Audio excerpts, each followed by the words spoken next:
Okay po, maganda topic natin ha. Masama ba maligo ng 2 beses sa isang araw?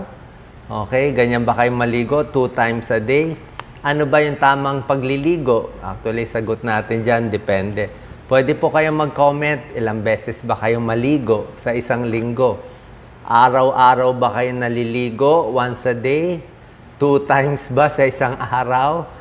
O bihira lang kayo maligo every other day? Sa isang linggo, 3 beses lang maligo. Okay, tingnan natin ha. Sino muna ang dapat maligo araw-araw, once a day? Sino yung mga dapat araw-araw naliligo? Ang kailangan maligo araw-araw kung madumi ang lugar nyo. Parang dito sa Pilipinas, di ba? Laging mausok, maalikabok, lumalabas ka ng bahay, di ba? Very pollution sa atin. Nagtatrabaho tayo sa labas, kailangan ligo araw-araw. Mas maganda nga sa gabi naliligo eh. Dahil nadumihan ka ng buong araw. Yung mga gardener na humahawak sa lupa, kailangan maligo din araw-araw. Construction worker, kailangan din araw-araw. Kasambahay, kung talagang marami kang ginagawa, pinapawisan ka, kakalinis, maganda rin maligo. Atleta ng gym, yung mga nag-exercise, pinapawisan, kailangan din araw-araw. Animal worker, meron nasa farm, pet lover, farming, mga teenagers na may pimples, kailangan hilamos naman yun eh. Hilamos twice a day. Pero yung ligo, pwede na rin. Sino naman ang pwede maligo ng every other day? Yung hindi araw-araw nagsha-shampoo. Baka isang linggo, 3 beses lang. Sino?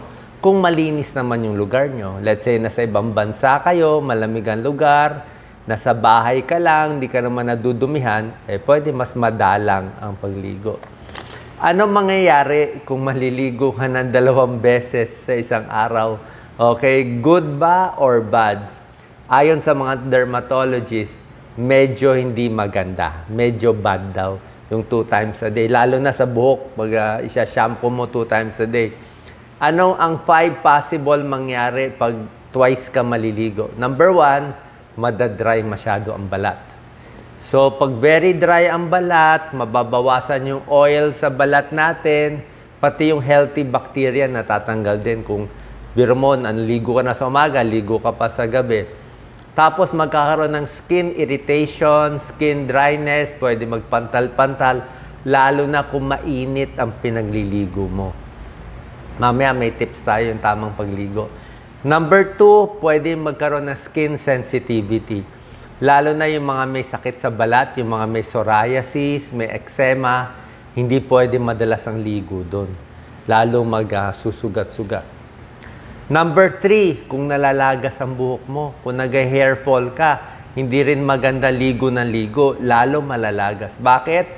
Kaka-shampoo mo kasi nababawasan yung mga oil sa scalp natin. Pag nawawala yung oil, magda-dry.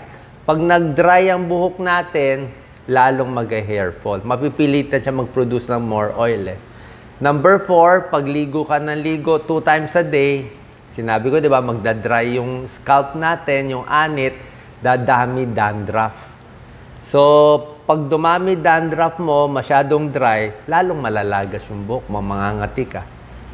Number 5, yung ligo ng ligo, hugas ng hugas, lalo na sa mga babae, hugas ng hugas dun sa private part nila, sa puwerta, pwede magkaroon ng vaginal infection. Dapat ang hugas yung mild lang, sa labas lang, kasi pwede magkaroon ng bacterial imbalance pag hugas ng hugas.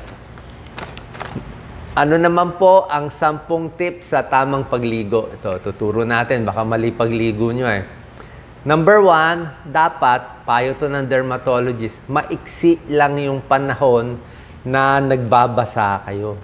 Sabi nga ni Dr. Katigo, yung favorite nating derma, 8 minutes ang ideal. 8 minutes lang. Pwede ka magkuskus ng 10 minutes o ganyan. Pero yung na bumubuhos yung tubig na nagsha-shampoo ka, 8 minutes lang. 5 minutes to 10 minutes, keep it short. Huwag masyado matagal nakashower, masyado magdadry. Hindi maganda pati yung kamay mo, di ba? Kukulubot yan eh. So, hindi pwedeng sobra tagal. Number 2, wag sobrang init na tubig. Pinakamaganda, warm water. Maligamgam na tubig, di ba? Kasi pag sobrang init yung tubig, lalo ka lang magdadry. Magdadry yung skin. Kailangan natin ng kukulubot eh. Number 3, kuskus. Ano tamang pagkuskus? May ibang tao, sobra sa kuskus. Diba? Kakakuskus, nagkasugat-sugat na, nagka-dry-dry na lahat. Ang dapat pong kinukuskus, yung mga maaamoy na parte ng katawan. Alam nyo ba, ang sweat glands natin, may pawis tayo, diba? May sweat glands. Hindi pareho ang sweat glands natin, ha?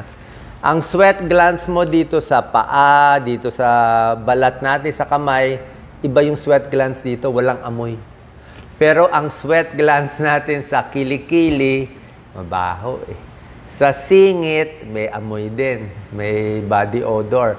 Sa kilikili, sa singit, sa paa, may amoy. Pati sa ulo, sa anit, may amoy din yan. So, pwede mo i-scrub yung mga maaamoy na parte. So, pag may tuwalya ka, may sabon ka, sa kilikili, sa singit, sa paa, yan ang maaamoy na lugar na kailangan punas-punasan. Pero gentle lang. Yung ibang parte ng katawan, hindi mo naman kailangan kuskusin ng kuskusin. Ha? Baka masugat lang. Lalo na yung naghihilod pa. Minsan kasi hindi maganda naghihilod eh. Lalo mo hinihilod yung siko mo, lalo siya mangingitim. O yung konting tuwalya lang, pwede na yon. Konting bimpo or tuwalya. Number 4, pwede kayo gumamit ng moisturizing soap. Lalo na kung nagda-dry kayo.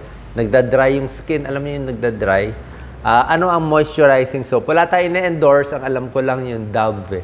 Yung Dove is, minsan ginagamit ko.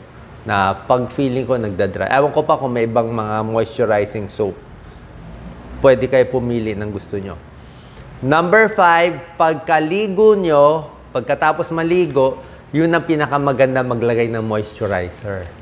Okay? Sa mukha, sa katawan, open pa yung pores. Kailangan kahit yung mga simple lang, kahit anong lotion meron kayo, kahit lotion lang, hindi na kailangan mamahalin doon pagkaligo.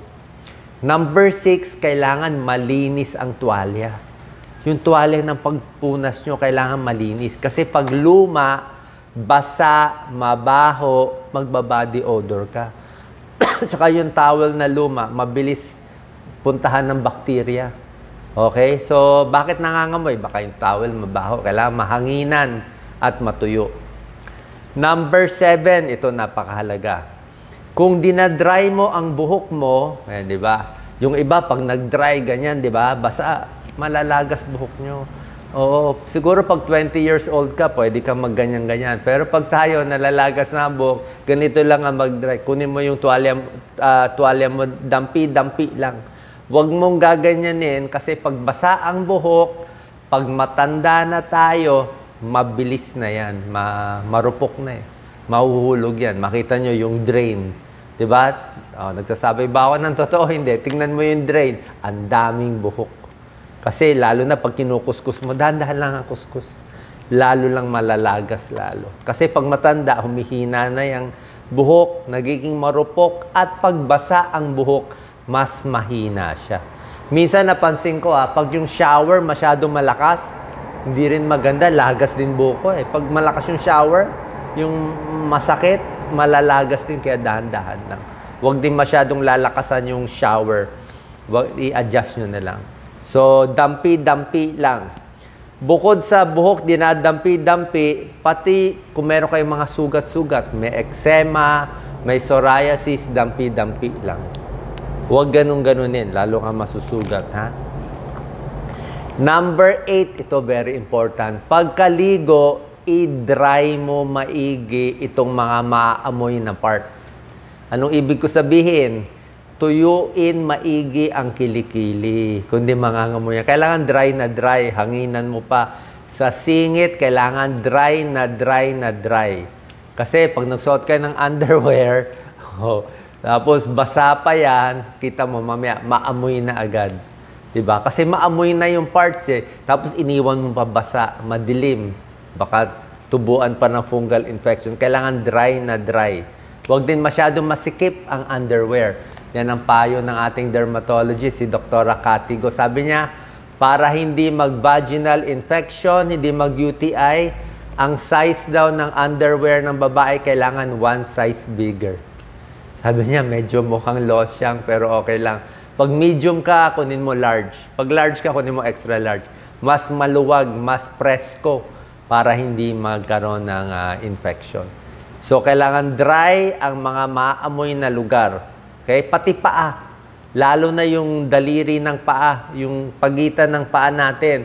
Kasi pwede kayo mag-alipunga. Okay? Alam nyo, alipunga, mabaho. Kailangan may antifungal tayo dyan. Any antifungal cream, pinapahid 2 weeks up to 1 month, pinapahid. Tapos papahanginan yung paa. Ida-dry mo lagi. Number 9, ito mahalagang tip habang naliligo. Para sa mga senior o may edad, kailangan yung banyo nyo may good ventilation, may hangin. Hindi nyo ba napapansin, pag sarado ang pintuan, walang hangin, naligo ka ng 20 minutes, hindi ka na makahinga. Diba? Lalo na kung matanda, hapo ka na. Bakit? Puro carbon dioxide na eh. Sobra na init eh, nakulob ka na sa loob eh. Kailangan may konting hangin. Lalo na kung matanda na, mahina na ang baga, may hika, mahina na ang puso, kailangan mo mahanginan. Kasi mamaya biglang atakihin tayo sa banyo, di ba? Nagkulang ka ng oxygen. Nakakapagod maligo, Nakakapagod maligo, lalo na pa nagbabaldi kayo, tapos senior na. Number 10, pag medyo matanda na, medyo mahina na, maglagay ng plastic na silya sa banyo. Ako, lahat ng banyo ko may plastic na silya. Para saan yung plastic? Pag nagbubuhos, mas maganda nakaupo. Mas safe. Bakit? Pag nakatayo kasi, ang dami mong sabon dito, nakatayo ka, nagsya-shampoo ka, baka matumba tayo eh. Alam nyo naman, pag edad 50, 60, may vertigo na kayo, di ba? May hilo na kayo. Yung balance nyo, hindi na maganda. Tsaka tandaan nyo, number 1, aksidente sa banyo. Number 1, aksidente. Basang-basa yung floor. May sabon. May sabon sa mata, may sabon sa paa. Napakabilis madulas. Paano kung madulas ka? At least nakaupo ka, habang nagkukuskus ka ng paa, nag-shower ka, safe ka. Hindi ka matutumba. Basta stable ka lang. Huwag ka lang mahuhulog. Diba? Or kung may rubber mat ka, pwede rin. Ako rin, minsan ginagawa ko, pag naliligo ako, lalo na kung maraming sabon sa mata, humahawak ako sa dingding. Either sa dingding, sa lababo, para meron kang stability. Kasi baka matumba tayo. Okay? So, yan po yung mga tips natin. May silya, stable, mag-ingat. So, maganda ba maligo 2 times a day? Siguro once a day na lang pwede. Yung sa katawan maliligo, pwede naman. Pero yung sa buhok, hindi maganda pag 2 times a day. Pag nalalagas ang buhok nyo, siguro every other day. Tapos dahan-dahan lang. Okay? Sana po nakatulong tong video natin. Meron nagtatanong, maganda daw ba maligo sa umaga o sa gabi? Okay? Sa akin, nagtatrabaho kayo, atleta, construction worker, pawis na pawis, ay mas maganda sa gabi kung gano'n. Sa ibang bansa, lagi naman sila sa gabi. O sasabihin na iba, magiging anemic, wala po. Hindi ka...